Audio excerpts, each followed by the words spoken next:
साथियों, आज इस अधिवेशन में हमारे अतिथि वक्ताओं ने इस पॉलिसी पर प्रकाश डाला।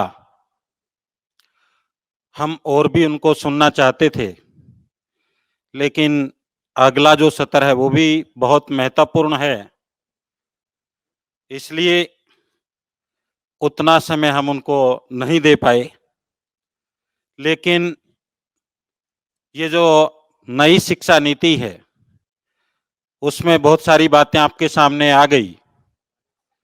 अगर संक्षिप्त रूप में मैं कहना चाहूं, क्योंकि आजकल श्रम नीति, कृषि से संबंधित कानून और शिक्षा नीति, इनको लेकर के पूरे देश में बहस चल रही है। और ये जो बहस है, मुझे ये लगता साथियों कि ये नीतियां ऐसी नीतियां हैं, कई लोग इनकी तारीफ कर रहे हैं, देखने में बहुत अच्छी लग रही हैं, लेकिन इनके जो परिणाम हैं वो बहुत ही घातक होंगे, बहुत ही भयानक होंगे। अब वो ऐसी नीति क्यों लेकर के आ रहे हैं? एक सवाल ये है कि वो ऐसी नीति क्यों लेकर के आ रहे हैं और फिर ऐसी नीति क्यों बना रहे हैं, और ऐसी नीति बनाने के लिए कौन जिम्मेदार है, और इन नीतियों की कौन मदद कर रहा है बनाने में। ये तमाम प्रश्न खड़े हो रहे हैं। और ये जो नीति है, कृषि नीति है, शिक्षा नीति है, कैसी नीति है ये इस प्रकार की नीति है, अगर मीठी खीर में जहर मिला दिया जाए, ये ऐसी नीति है। अगर वो खीर खाओगे तो क्या होगा? मरोगे ना, जिंदा रह पाओगे? ये नीतियां ऐसी है, दिखने में लगता खीर है, मीठी है, लेकिन खाओगे तो क्या होगा? मरोगे, जिंदा नहीं रह पाओगे। लेकिन बनाई किसने और क्यों बनाई? बनाने वाला कौन है, उसकी पहचान करने की जरूरत है, और उसको कैसे रोका जाए, और उसने ये क्यों बनाई। उसको डर है, वो फूले अंबेडकरी आंदोलन से डर गया है, डरा हुआ है, वो डर रहा है, कांप रहा है कि मैं क्या करूं।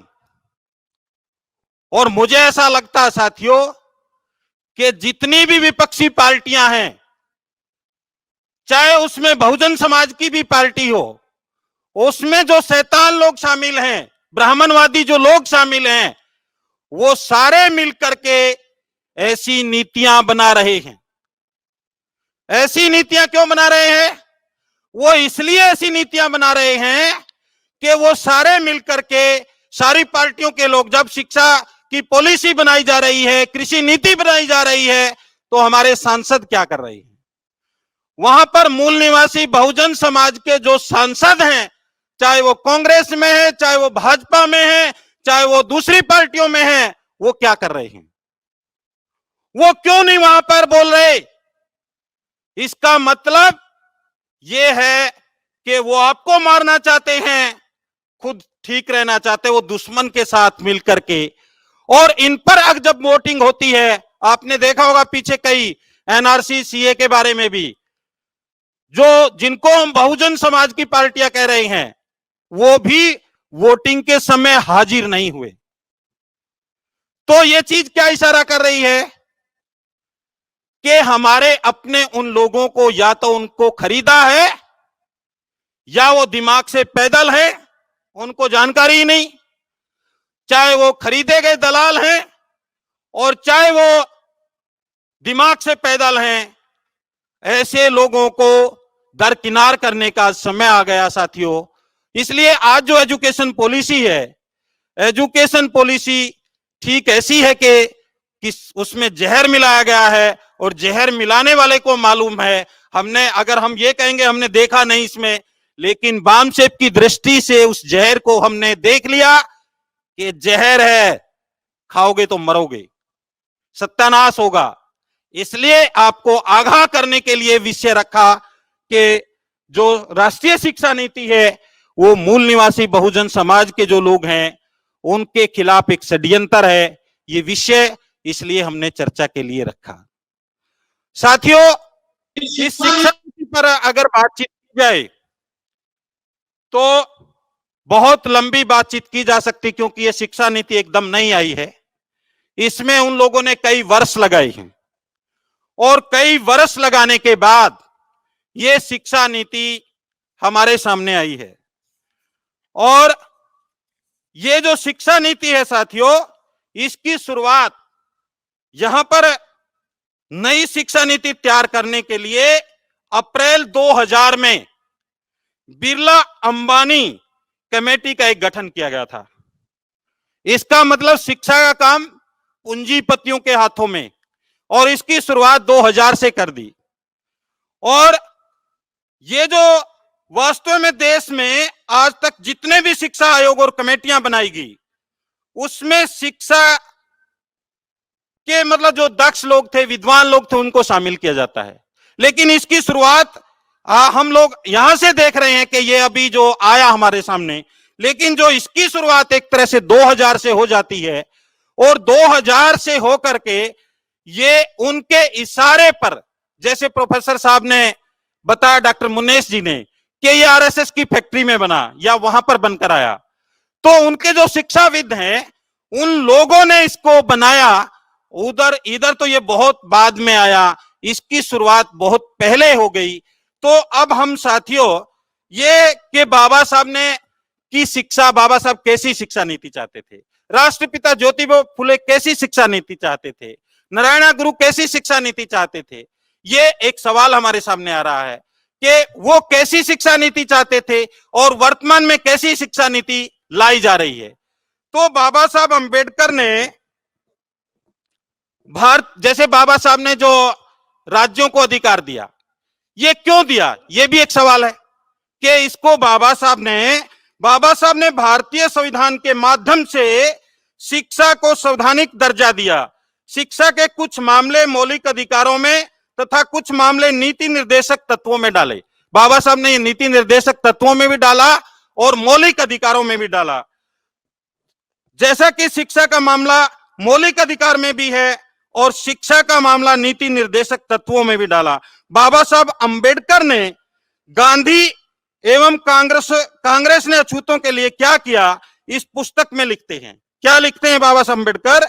शिक्षा को यदि मौलिक अधिकार में रखते हैं तो उसको प्राप्त करने की कीमत चुकानी पड़ती है। क्या कीमत चुकानी पड़ती है? कि यदि आपके मौलिक अधिकारों का हनन होता है तो आपको न्यायालय की शरण लेनी पड़ेगी। ये बाबा साहब उस टाइम सोच रहे हैं, वो उसमें लिखा है। जिसमें पैसा खर्च करना पड़ेगा अनुसूचित जाति, जनजाति, अन्य पिछड़ा वर्ग और इसमें प्रवर्तित जो है धार्मिक जो अल्पसंख्यक लोग हैं उनके पास न्यायालय में जाने का पर्याप्त धन नहीं है। ऐसी चर्चा वामसेप के राष्ट्रीय अधिवेशन में 2004 में अहमदाबाद गुजरात में हुई, जिसकी हमारे संगठन की तरफ से एक बुकलेट निकाली गई और इस बात का उसमें उल्लेख किया गया कि क्यों बाबा साहब ने ये उसमें डाला। और डॉक्टर साहब ने इधर बताया कि पहले क्या था, हम जो 45 अनुच्छेद की बात करते हैं, पहले क्या है कॉन्स्टिट्यूशन में, 0 से लेकर के 14 साल तक का जो बच्चा है उसकी जिम्मेवारी सरकार पर है। लेकिन अब किस पर वो जिम्मेवारी लगा दी गई? राइट टू एजुकेशन एक्ट लेकर के आए।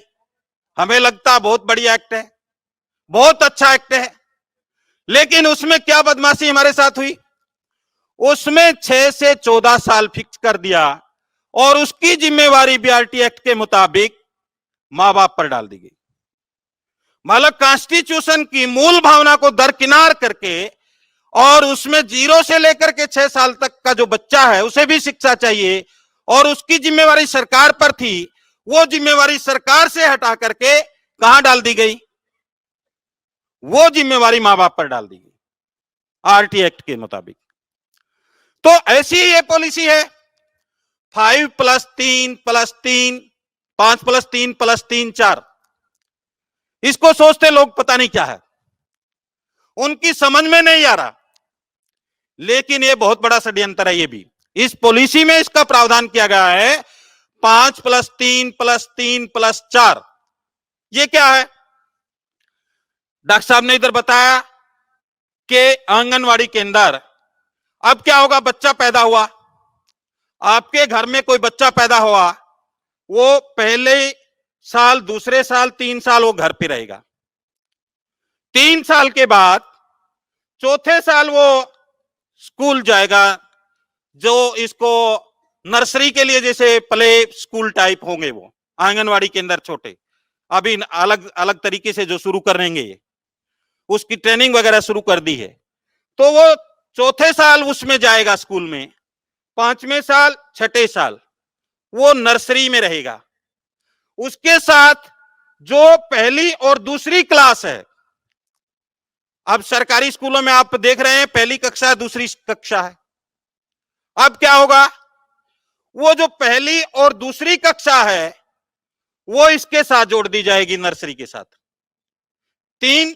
3 साल के बाद चौथी, 5वीं, 6ठी, 3 साल ये, और जो पहली में हम दाखिल करते थे सरकारी स्कूल में जो बच्चा जाता था, पहली दूसरी ये 3 और 2 ये 5 होगा। ये है 5 के बाद फिर वो तीसरी, चौथी और 5वीं, ये है 3।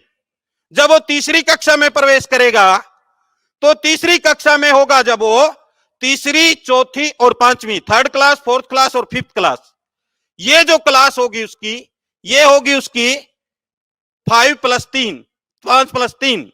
फिर 3 और है, वो होगा 6ठी, 7वीं और 8वीं, वो होगा 6ठी, 7वीं और 8वीं। उसके बाद 4 है, उसके बाद 4 में क्या होगा, 9वीं, 10वीं, 11वीं और 12वीं। ये है 5+3+3+4। लेकिन इसका क्या नुकसान होगा? इसका एक बहुत बड़ा नुकसान होने जा रहा पूरे देश में। पूरे देश को क्या नुकसान होगा? इसमें एनजीओ, ये जो नर्सरी के जो स्कूल होंगे और जो सरकारी स्कूल है, सरकारी स्कूल से पहली दूसरी हटा दी जाएगी, वो नर्सरी के साथ अटैच कर दी जाएगी। इसका मतलब क्या होगा, लगभग 40% पद जो शिक्षकों के हैं, प्राइमरी विभाग के हैं, हर राज्य में खत्म हो जाएंगे। और उसको किसको दे दिया जाएगा? वो जो निजी एनजीओ है या कोई संस्था है, उसको पकड़ा दिया जाएगा। और कई राज्यों में इस तरह के एग्रीमेंट भी हो गए हैं। प्रथम फाउंडेशन एक संस्था है, एनजीओ है, उसके साथ कई राज्यों में इसके एग्रीमेंट हो चुके हैं। तो इसका मतलब क्या होगा कि जो आज आपको सैलरी मिल रही है वो सैलरी आपको मिलने वाली नहीं है, और जो नए लोगों की राह देख रहे हैं कि नए लोग इसमें नौकरी में आएंगे, उनके लिए रास्ता बंद हो रहा है। यह षड्यंत्र है, यह देश की जनता के साथ बहुत बड़ा षड्यंत्र है, और इसके सबसे ज्यादा शिकार schedule caste, schedule tribe, other backward classes के लोग होने वाले हैं। तो यह शिक्षा नीति है, तो यह शिक्षा नीति जहर है ना। ऐसे ही अगर और शिक्षा नीति की अगर हम बात करें, यह शिक्षा नीति जैसे हमारे महापुरुषों ने निःशुल्क अनिवार्य शिक्षा की बात की, समान शिक्षा की बात की, लेकिन यह शिक्षा जब प्राइवेट स्कूल बढ़ेंगे, प्राइवेट स्कूल भी होंगे, सरकारी स्कूल भी होंगे, तो क्या उनमें शिक्षा की बराबरी होगी? क्या उसमें मुफ्त शिक्षा मिलेगी? क्या उसमें अनिवार्य शिक्षा मिलेगी? यह एक प्रश्न चिन्ह है। इस पर एजुकेशन पॉलिसी में मतलब कोई चर्चा नहीं की गई। तो ये जो एजुकेशन पॉलिसी और ये जो साथियों जो इसमें हायर एजुकेशन है, इसमें और भी 1-2-3 चीजें, मोटी मोटी चीजें अगर हम देखें, आप देखिए पहले 3 साल की बीए होती थी, अब 4 साल की बीए होगी। आपकी जो ग्रेजुएशन की डिग्री है वो 3 साल की होती थी, अब 4 की होगी। अब ये सवाल ये कि 3 की बजाय 4 की क्यों की गई? इसमें भी एक षड्यंत्र है। वो षड्यंत्र क्या है? वो षड्यंत्र ये है कि किसान और मजदूर का बेटा, मूल निवासी बहुजन समाज का बेटा, जो 3 साल में डिग्री कंप्लीट करके नौकरी मांगता था, अब उसको 4 साल लगाने पड़ेंगे। और 3 साल भी वो मजदूरी करके बड़ी मुश्किल से मशक्कत करके वहां तक पहुंचता था। तो इसके पीछे हो सकता है आपकी अच्छी भावना भी हो, लेकिन मुझे इसमें भी एक षड्यंत्र लगता है कि ये 4 साल इसलिए किया गया। दूसरा, अब एमए 1 साल की होगी। आप जब 2 साल एमए में लगाते थे तो आपको जो दिमाग है उस विषय पर ब्रॉड तरीके से सोचने लगता था। लेकिन अब क्या होगा, अब आप 1 साल में करेंगे, आपके ऊपर दिमाग पे डिग्री का दबाव रहेगा, और आप जो सामाजिक आंदोलन, सामाजिक समस्याओं के बारे में जो बातचीत करनी चाहिए वो आप सोच नहीं पाएंगे। वो क्योंकि संस्कृत शुरू कर देंगे साथ में, इस तरह की चीजें। और उसके साथ जो प्रोफेसर साहब ने, जावलकर साहब ने, डॉक्टर साहब ने जो बात बताई कि इनका समाधान एक ही है, संगठन, सिस्टम और इसका विस्तार, एक बड़ी संख्या। क्योंकि संगठन, अगर हम लोग एक बड़ा संगठन अगर निर्माण नहीं कर सके तो वो आज कुछ ला रहे हैं, कल कुछ, परसों कुछ, ऐसा है वो लेकर के आएंगे। इसके साथ अगर आप प्राइमरी स्तर पर भी आप देखें और सीनियर सेकेंडरी स्तर पर भी और सेकेंडरी स्तर पर भी हर राज्य में स्कूल मैनेजमेंट कमेटी बनाई गई है। ये स्कूल मैनेजमेंट जो कमेटी है, इन कमेटियों के माध्यम से क्या करेंगे, ये जो स्कूल मैनेजमेंट कमेटी है, सरकारी स्कूल में किसका बच्चा पढ़ता है, क्या उसके पास समय है कि वो स्कूल को समय दे सकेगा, वो स्कूल की योजना बना सकेगा, वो स्कूल के विकास के प्रति सोच सकेगा, अगर सोच भी लिया तो वो उसको इंप्लीमेंट कर सकेगा? ये सारी जिम्मेवारी स्कूल मैनेजमेंट कमेटियों के ऊपर डाल दी, और इसकी शुरुआत कांग्रेस के समय में ही हो गई थी। ये एक तरह का निजीकरण है, क्योंकि जैसे डिस्ट्रिक्ट डीपीपी आया, पूरे देश में आया डिस्ट्रिक्ट प्राइमरी एजुकेशन प्रोग्राम, उसके बाद एसएससी सर्व शिक्षा अभियान आया, उसके बाद आरएमएसए आया, अभी और कोई नया अभियान आने वाला है। तो ये जो अभियान लाए गए, ये शिक्षा को खत्म करने के दृष्टि से ही लाए गए। जब डीपीपी आया तो बिना परीक्षा के ही अगली कक्षाओं में किया गया। अगली कक्षाओं में किया गया तो उसमें टीचर ने पढ़ाना बंद कर दिया और बच्चे ने भी पढ़ना बंद कर दिया। और उसके साथ जो टीचर है, टीचर के ऊपर इतनी जिम्मेवारी है कि वो टीचर अच्छे दिमाग से पढ़ाने के लिए अच्छा दिमाग चाहिए। वो अच्छा दिमाग टीचर के पास है ही नहीं। क्यों नहीं टीचर के पास? उसकी कभी जनगणना में ड्यूटी लगती है, कभी वोट बनाने में ड्यूटी लगती है। बहुत सारे तो बीएलओ हैं हर स्कूल में, और बीएलओ है, बूथ लेवल ऑफिसर है, तो वहां पर गांव की जनता आती है, गांव की जनता उनसे वोट बनवाने आती है। दिन में 50 लोग आ जाते, कई बार कई स्कूल में 2 ही टीचर हैं, और 50 लोगों को अगर समय देता है टीचर, तो वो क्या बच्चों को दे पाएगा? सोचिए आप, क्या सरकार इस पर सोच रही है? क्या सरकार इसका इलाज ढूंढ रही है? क्या इस पॉलिसी में इसका इलाज किया गया? ऐसी बहुत सारे इसमें जो टीचर है, आप उसमें देखेंगे पैरा टीचर है, गेस्ट टीचर है, बहुत सारे को जिला परिषद का टीचर है, को नगर परिषद का टीचर है, और परमानेंट भी नहीं है, उसकी सैलरी भी कम है। एक टीचर की सैलरी वहां पर 80,000 है, एक टीचर की सैलरी वहां 20,000 है।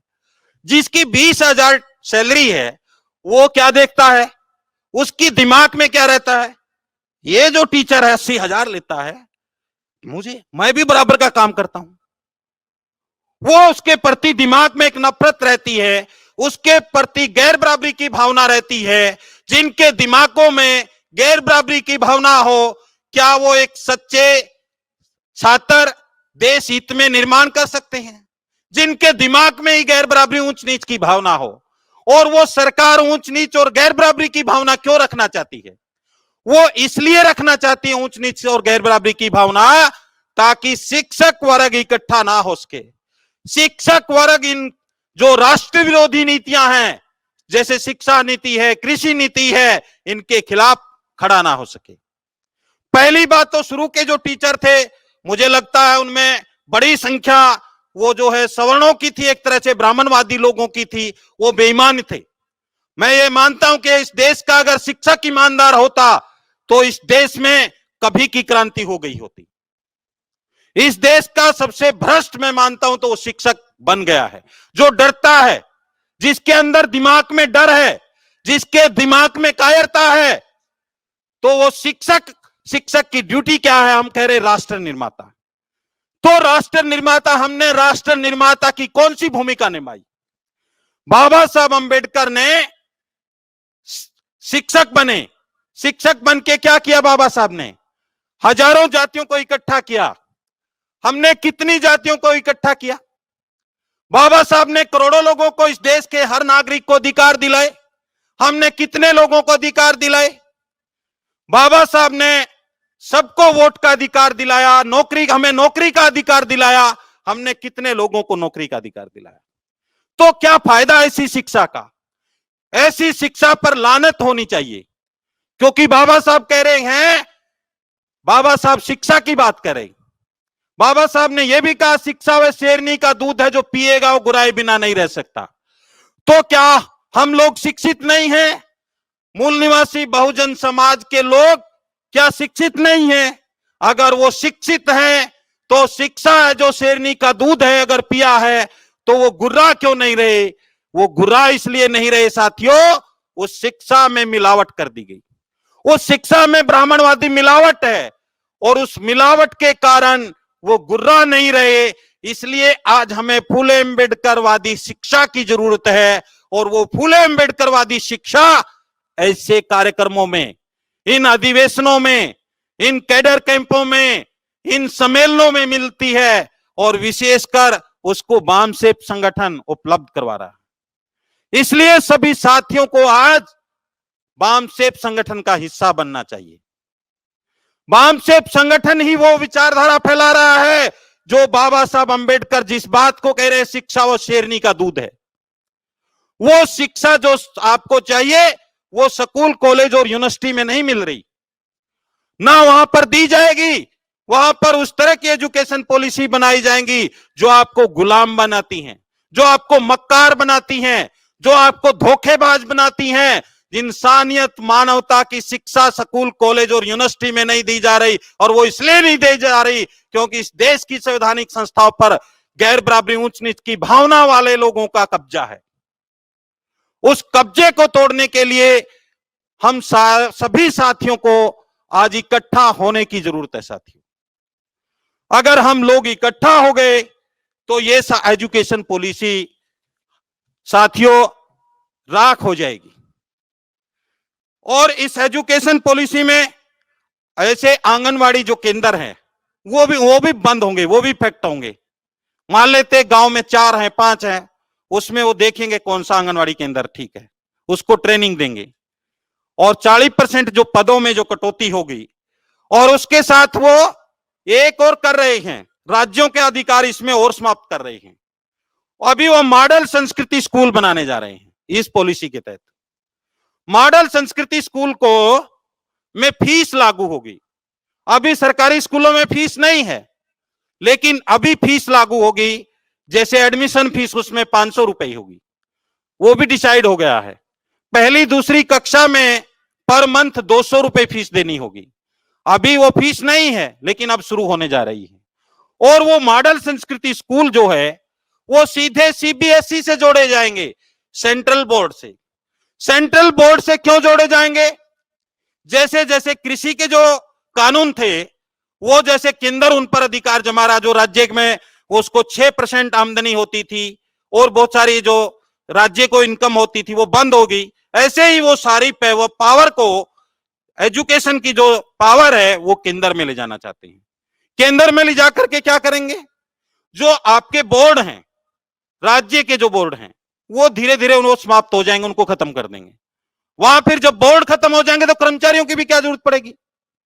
धीरे धीरे उन कर्मचारियों को भी वहां से हटा दिया जाएगा, और फिर एक ही पाठ्यक्रम जो वो डिसाइड करेंगे वो चलेगा।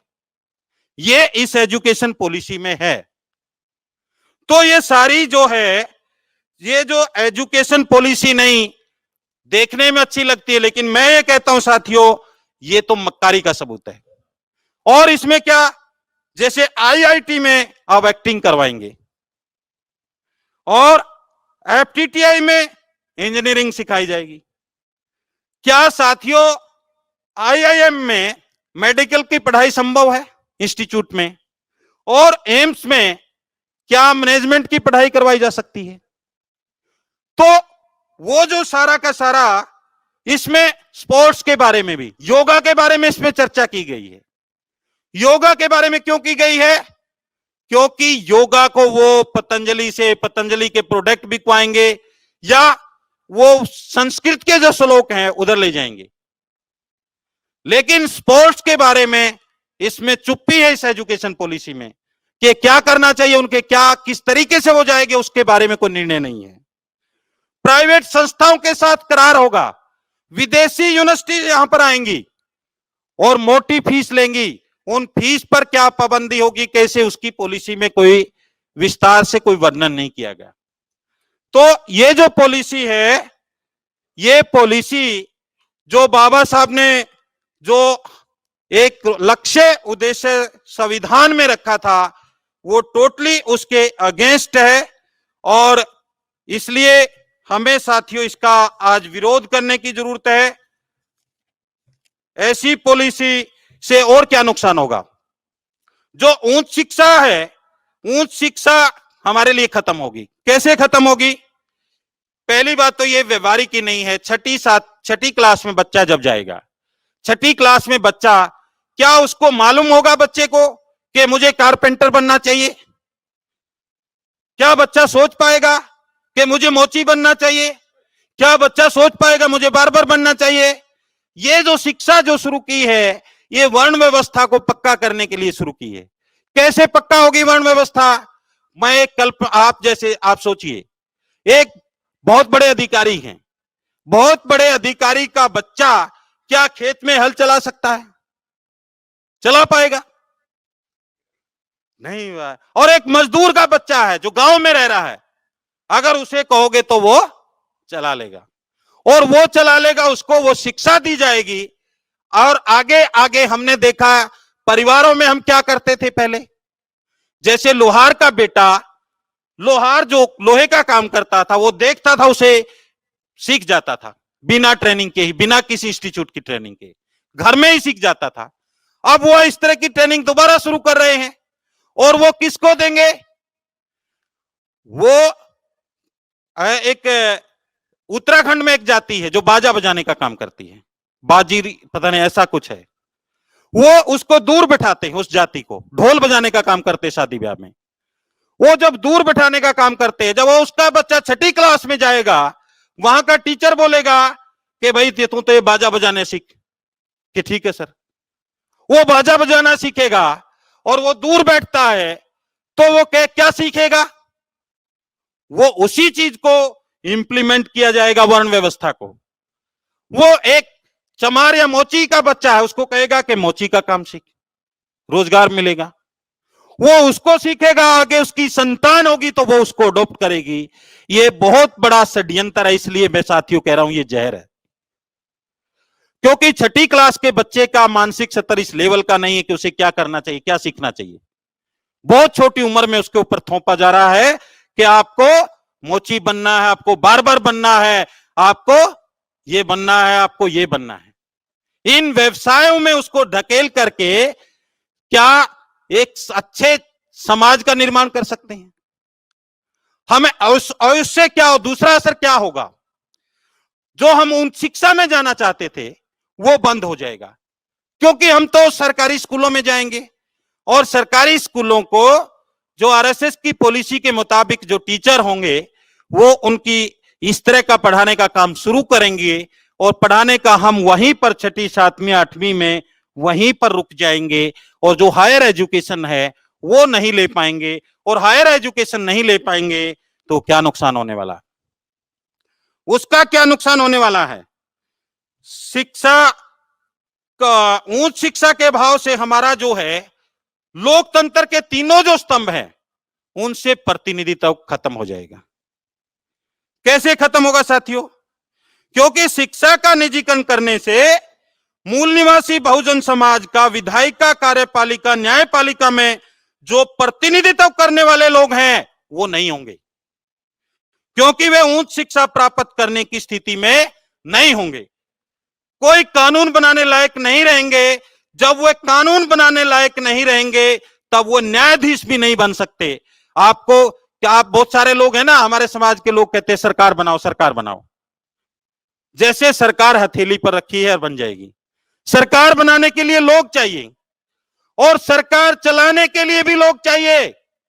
जैसे हमारे प्रोफेसर साहब बैठे हैं, ये प्रोफेसर चाहिए, डॉक्टर चाहिए, इंजीनियर चाहिए, मास्टर चाहिए, ये सारी चीजें चाहिए, जेई चाहिए, एसडीओ चाहिए, डायरेक्टर चाहिए, आईएएस चाहिए, आईपीएस चाहिए, स्पेशलिस्ट चाहिए। अगर ये चीजें हमारे पास नहीं है तो वो सरकार नहीं चल सकती। और जब ये सारी चीजें कहां खत्म हो जाएंगी हमारी, वो 6ठी 7वीं और 8वीं में हमारा बच्चा जो जाएगा, ये सारी चीजें वहीं खत्म हो जाएंगी। वहीं पर हम उसमें और धीरे धीरे वो जो वर्ण व्यवस्था, जैसे प्रोफेसर साहब ने बताया कि जो कास्ट सिस्टम को ठीक मानता है, उस आदमी को इतिहास परिषद का इंचार्ज लगा रहे हैं, चेयर डायरेक्टर लगा रहे हैं। तो इसी तरीके से धीरे धीरे वो इस वर्ण व्यवस्था को पुख्ता करने का कार्यक्रम इस एजुकेशन पॉलिसी में रखा गया है। इसको हमें समझने की जरूरत है। अगर इसको हम नहीं समझे तो ये बहुत घातक होगा और बहुत नुकसानदायक होगा। तो इसको इसमें बहुत सारी बातें मैं, क्योंकि समय अगला जो सत्र है उसका भी, लेकिन कुछ चीजें फिर भी मैं आपसे जरूर कुछ चर्चा करना चाहूंगा कि जैसे बाबा साहब राष्ट्रपिता ज्योतिबा फुले ने हंटर कमीशन को मांग पत्र दिया था और उसके मुताबिक उन्होंने कुछ उसके पॉइंट रखे थे और उस पॉइंट के मुताबिक हमें मतलब वो सबक लेने को कहते हैं। जैसे राष्ट्रपिता फुले ने हंटर कमीशन से जो ज्ञापन दिया उसमें ये डिमांड रखी कि 10 साल के जो बच्चे हैं, वो जो लड़के हैं जो लड़के, उनकी मुफ्त और अनिवार्य शिक्षा की वकालत की थी। लेकिन बाबा साहब ने उसके आंदोलन को कैसे बढ़ाया? जब बाबा साहब के हाथों में संविधान बनाने का काम आया तो बाबा साहब ने उनकी इस बात को ध्यान में रखते हुए 14 साल तक की निःशुल्क और अनिवार्य शिक्षा की। तो आज हमारी साथियों ये ड्यूटी है कि बाबा साहब जिस काम को, जैसे राष्ट्रपिता ज्योतिबा फुले से सबक लेकर के जो वो काम कर रहे हैं, हमें उसको आज आगे बढ़ाना चाहिए। आगे बढ़ाने का संकल्प हमें लेना चाहिए। तो इस अवसर पर मैं आपसे ये उम्मीद करता हूं कि सभी साथी जो इस अधिवेशन में आ रहे या जो इस अधिवेशन को देख रहे हैं, क्योंकि पाठ्यक्रम के माध्यम से भी इसमें बहुत बड़ी एक बदमाशी चल रही है। अभी कई जगह हरियाणा में भी दीनबंधु सर छोटूराम का पाठ्यक्रम में विशेष स्थान था, उसको खत्म कर दिया गया। ऐसे बहुत सारी चीजें अभी उन्होंने 2030 तक ग्रास इनरोलमेंट रेशो 100% लाने का लक्ष्य रखा है, लेकिन इस पॉलिसी में यह चर्चा नहीं की गई कि ड्रॉप आउट क्यों होता है, ड्रॉप आउट के कारण क्या है, ड्रॉप आउट जो बच्चे किन का होता है और क्यों होता है, ये ड्रॉप आउट के लिए कौन जिम्मेवार है। क्या इनके लिए वो कह रहे हैं हम समाज सेवी लोगों की मदद लेंगे। समाज सेवी एसएमसी की जो मैं बात कर रहा था उसको बता करके मैं अपनी बात को समाप्त करूंगा।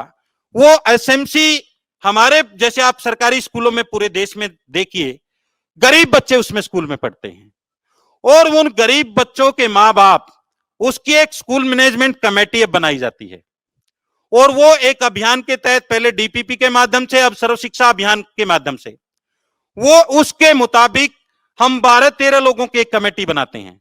12-13 लोगों में से आधे पुरुष होते हैं, आधे महिलाएं होती हैं, एक शेड्यूल कास्ट का आदमी भी उसमें रखना होता है। उसमें 3 साल का प्लान बनाया जाता है स्कूल का और उस प्लान के मुताबिक शिक्षा या शिक्षा से संबंधित कार्यक्रम बनाए जाते हैं।